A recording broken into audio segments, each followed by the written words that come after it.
कर रहे हैं आज व्यावसायिक पत्र के अंतर्गत किस प्रकार के पत्र आते हैं। सबसे पहले हमें ये समझना पड़ेगा कि इसके अंतर्गत व्यापार से संबंधित पत्र जो है इस श्रेणी में आते हैं। अब व्यापार से संबंधित, व्यापार से आप समझ सकते हैं, अब व्यापार जैसे पुस्तकों का व्यापार हुआ है ना जी, कोई जो है आपके प्रतिष्ठान हुआ, कोई दुकान हो गई मान लीजिए, सामान को या जो भी माल है, डिलीवरी है, माल डिलीवरी आदि की सूचना देने हेतु इन पत्रों का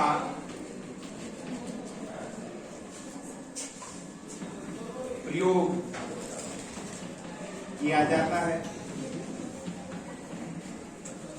मान लीजिए आपके कोई एक शॉप है पुस्तकों की, और आप जो है पुस्तकें मंगवाना चाहते हैं, और भाई आप भी तो कहीं से मंगवाएंगे पुस्तकें, फिर आप आगे जाके बेचेंगे। तो जहां से आप माल मंगवाते हैं, पुस्तकें मंगवाते हैं, तो उसको पत्र के द्वारा सूचित करना कि हमें और पुस्तकें चाहिए। तो उसके लिए जो पत्र लिखा जाता है, जिस प्रकार से लिखा जाता है, वही आपके व्यावसायिक पत्र होता है, वही आपके व्यावसायिक पत्र होता है। तो व्यावसायिक पत्र को लिखने का थोड़ा सा ढंग अलग है और बहुत संक्षिप्त में इसको लिखा जाता है, बहुत शॉर्ट फॉर्म में इसको लिखा जाता है। जो बात आपको बतानी होती है वही आपको इसमें लिखना है। इसमें विषय नहीं आता, इसका आप ध्यान रखिएगा। इसमें जो है विषय नहीं आता है। इसमें क्या नहीं आता है? लिखने का ढंग वही है, जो चीज पहले जहां आती थी वही आएगी। ठीक है जी। तो यहाँ पर कोई लंबा चौड़ा व्याख्यान नहीं है व्यावसायिक पत्र के बारे में। मैं सीधा उदाहरण की ओर चलता हूँ, क्योंकि आपके जो है सीधे पत्र पूछे जाते हैं। मैंने आपको संक्षिप्त जानकारी दे ही दी कि व्यावसायिक पत्र का संबंध व्यापार से है। व्यापारिक जो पत्र होते हैं, जो प्रतिष्ठानों द्वारा लिखे जाते हैं, दुकानों के मालिकों द्वारा लिखे जाते हैं। पुस्तकों की दुकान है तो पुस्तक का जो ऑनर है वो लिखेगा, और अगर आपको पुस्तकें मंगवानी है तो इन पत्रों का प्रयोग किया जाएगा। अब चाहे प्रधानाचार्य अपनी लाइब्रेरी के अंदर, पुस्तकालय के अंदर पुस्तकें मंगवाए दुकान वाले से, तब भी ये पत्र लिखेगा। या कोई आपने नई पुस्तक छापी है ना, और वो आपको जो है बेचनी है दुकानों पर, तो उसके लिए आप साथ में सैंपल बेच के उसको एक पत्र इस प्रकार का लिख सकते हैं। दूसरा, खेल की सामग्री मंगवानी है ना, या खेल की सामग्री ऑर्डर देनी है, या आपका माल अभी तक पहुंचा नहीं है, आपने ऑर्डर दिया था। मान लीजिए एक पत्र ऐसा भी आता है कि आपने मान लीजिए आज से 10 दिन पहले कोई पुस्तकों का ऑर्डर दिया था, ठीक है, 10 दिन बाद भी वो आपको प्राप्त नहीं हुआ है, तो जिससे आपने ऑर्डर मंगवाया है उसको आप एक पत्र लिखेंगे। क्या लिखेंगे कि मैंने दिनांक इतनी तारीख को जो है आपसे इतने का जो है पुस्तकों का या खेल की सामग्री का आपसे ऑर्डर मतलब मंगवाया था, लेकिन आज दिनांक तक वो मुझे ऑर्डर प्राप्त अरे हुआ या नहीं हुआ? नहीं हुआ। ठीक है, इसीलिए तो पत्र लिख रहे हैं अपन, है ना। तो अगर आप जो है इसका बारे में पता कीजिए कि ये कहाँ तक जो है माल अभी तक क्यों नहीं पहुंचा, या जो भी अपन ने ऑर्डर दिया था वो अभी तक क्यों नहीं पहुंचा। समझ में आ गई? तो इस प्रकार के पत्र क्या लैंग्वेज रहेगी, इसके बारे में समझते हैं। सबसे पहले अपन को थोड़ा सा फॉर्मेट जो बदलाव है वो समझना है। वो बदलाव ये है कि जो लिखता है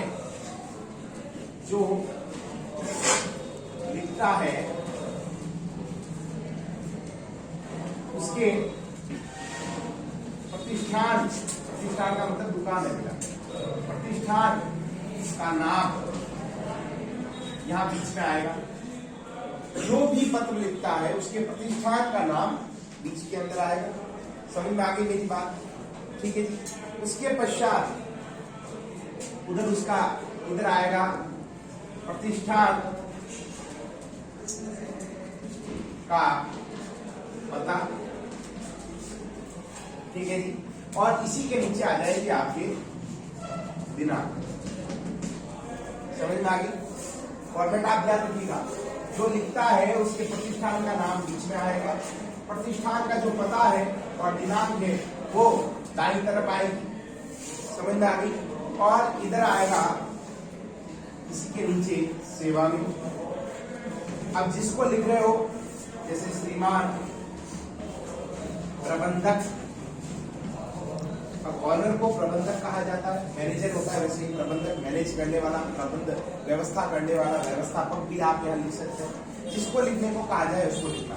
अगर कोई शब्द नहीं आए पत्र के अंदर तो इस प्रबंधक शब्द का आप प्रयोग करेंगे।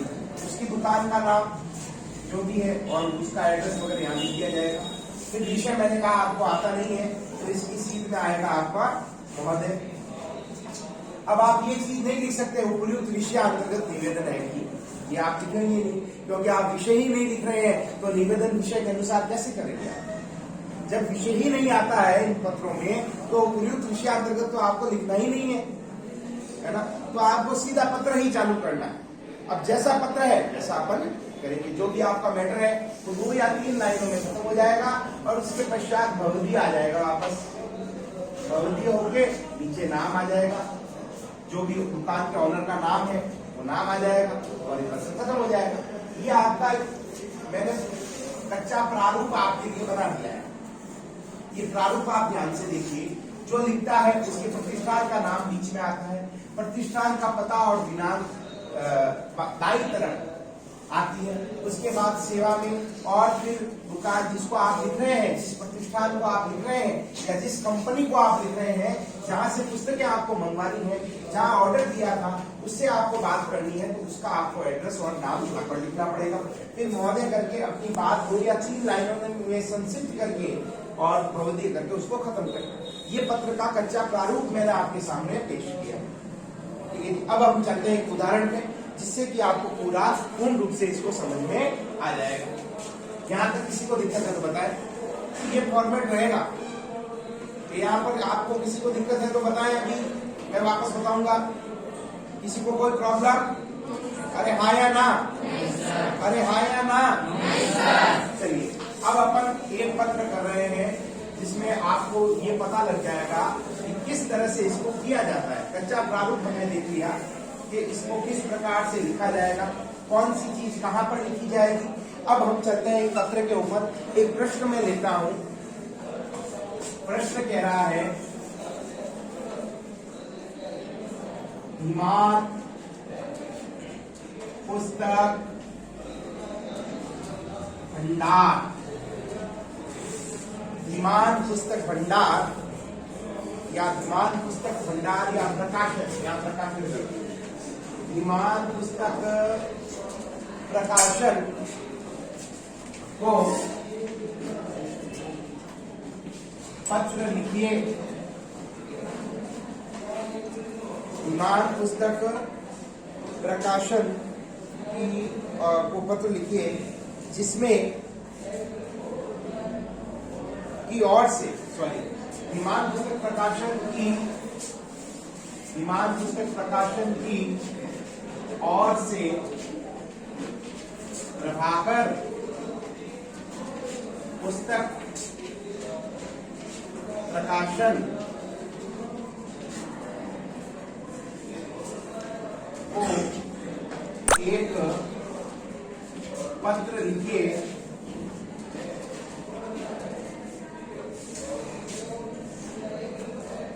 जिसमें, अब विषय आपको मिल रहा है, जिसमें पुस्तकों की सूची व कमीशन की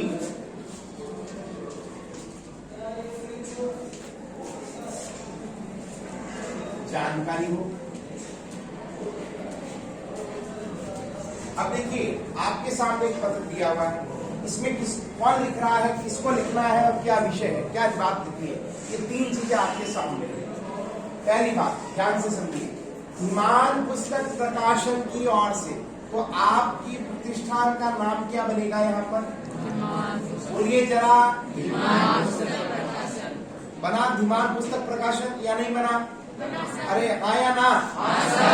अब किसको लिखना है? प्रभाकर पुस्तक प्रकाशन को लिखना है। अब प्रभाकर पुस्तक प्रकाशन कोई व्यक्ति तो है नहीं, ये तो प्रतिष्ठान का नाम है, या प्रकाशन जो करता है पुस्तकों का छापता है उसका नाम है।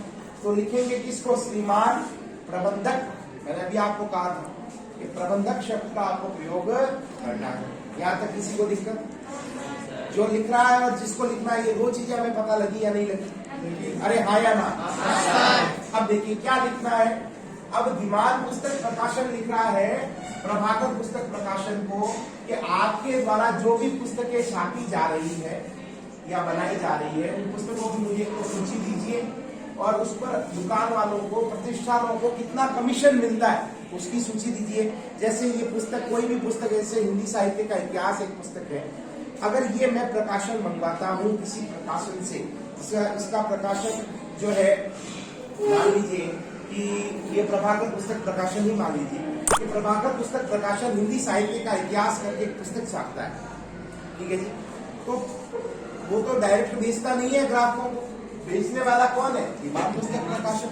अब इस पर जो इस धीमान पुस्तक प्रकाशन को जो कमीशन मिलेगा, यानी ये पुस्तक मान लीजिए मार्केट में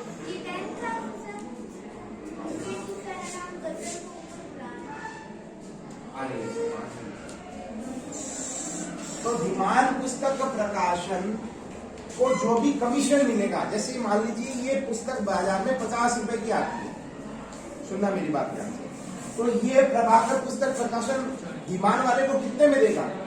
जितने में देगा, जैसे मान लीजिए 40 रुपए में दी तो 10 रुपए कमीशन मिल गया। अरे 10 रुपए तो बच गए। तो अब ये मार्केट में जो है 50 रुपए की बिकेगी, तो धीमान वाले को कितने की पड़ी है? 40 रुपए। 10 रुपए वो बच जाएंगे, किसके खाते में गए? 10 रुपये कमा लेगा। तो इस प्रकार से ही कह रहा है कि भाई हमें कितना कमीशन मिलेगा और आपके द्वारा जो पुस्तकों की सूची, कौन कौन सी पुस्तकें छापी जा रही है, उनको आप सूची मुझे प्रोवाइड करवाइए। निवेदन करना है। क्या निवेदन करना है? कि पुस्तकों की सूची और कमीशन की जानकारी का के बारे में पत्र लिखना है। तो देखिए, अरे प्रश्न समझ में आया आपको? देखिए, अब मैं यहाँ क्या लिखूंगा बीच में? जोर से बताया, जोर से बोले, जोर से बोले। क्या प्रतिष्ठान का नाम क्या आएगा? बोलिए। बिल्कुल। कौन लिख रहा है? धीमान पुस्तक प्रकाशन ही लिख रहा है। धीमान पुस्तक प्रकाशन।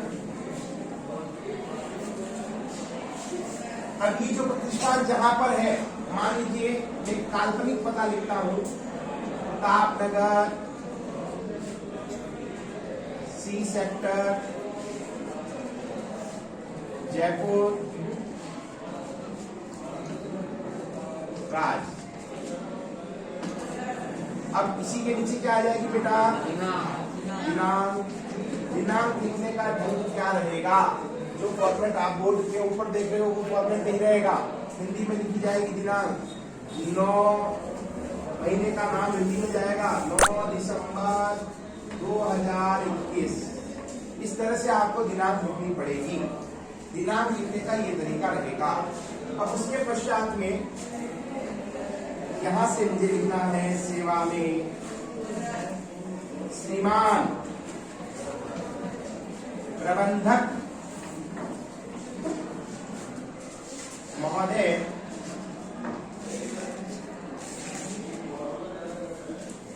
श्रीमान प्रबंधक महोदय। अब ये जो प्रभाकर पुस्तक प्रकाशन है, इसका नाम लिखना पड़ेगा मुझे। अब ये प्रबंधक कहाँ का है? कौन से प्रतिष्ठान का है? प्रभाकर पुस्तक प्रकाशन। मान लीजिए नई दिल्ली में, यहाँ अगर आपको आगे लिख दिया जयपुर, तो आपको भी यहाँ क्या लिखना पड़ेगा? जयपुर। अगर यहाँ नई दिल्ली लिखा है तो नई दिल्ली, यहाँ पे कुछ नहीं लिखा है तो अपने मन से जयपुर लिख लीजिए, जयपुर।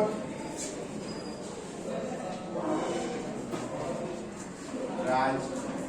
यहाँ तक किसी को दिक्कत है तो बताएं, कौन सी चीज कहाँ पर कैसे आई तो बताओ। पता मैंने काल्पनिक लिखा है क्योंकि पत्र में नहीं है।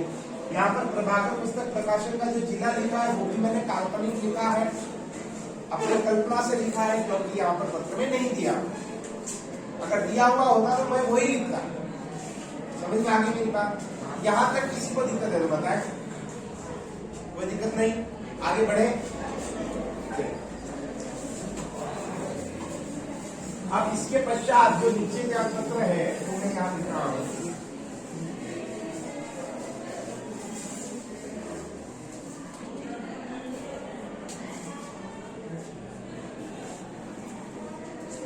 फिर जाएगा महोदय, सीधा लिखना है आपके द्वारा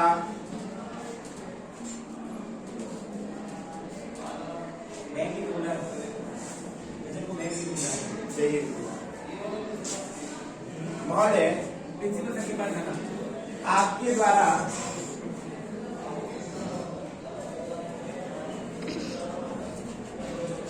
प्रकाशित कई पुस्तकें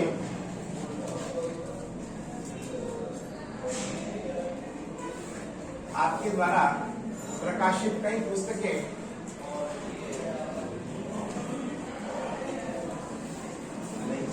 आपके द्वारा प्रकाशित,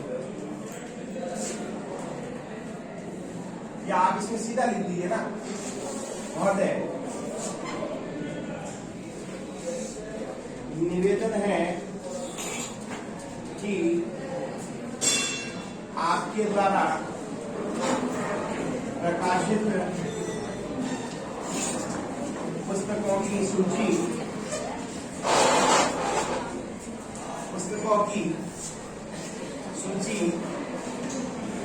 तथा उन पर मिलने वाले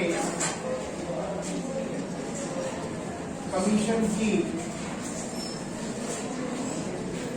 सूची भेजने का कष्ट करें। क्या देखिए, अपने विषय से संबंधित बात लिखी। निवेदन है कि आपके द्वारा प्रकाशित पुस्तकों की सूची तथा उन पर मिलने वाले कमीशन की सूची भेजने का क्या करना है? अब यहाँ पर आ जाएगा भवदीय। अब भवदीय में क्या आएगा?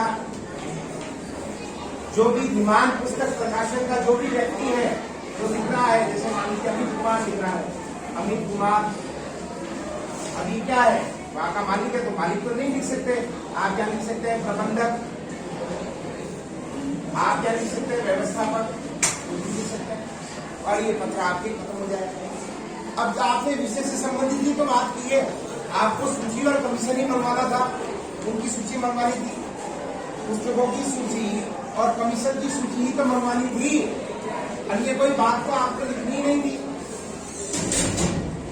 अन्य कोई बात आपको लिखनी थी क्या?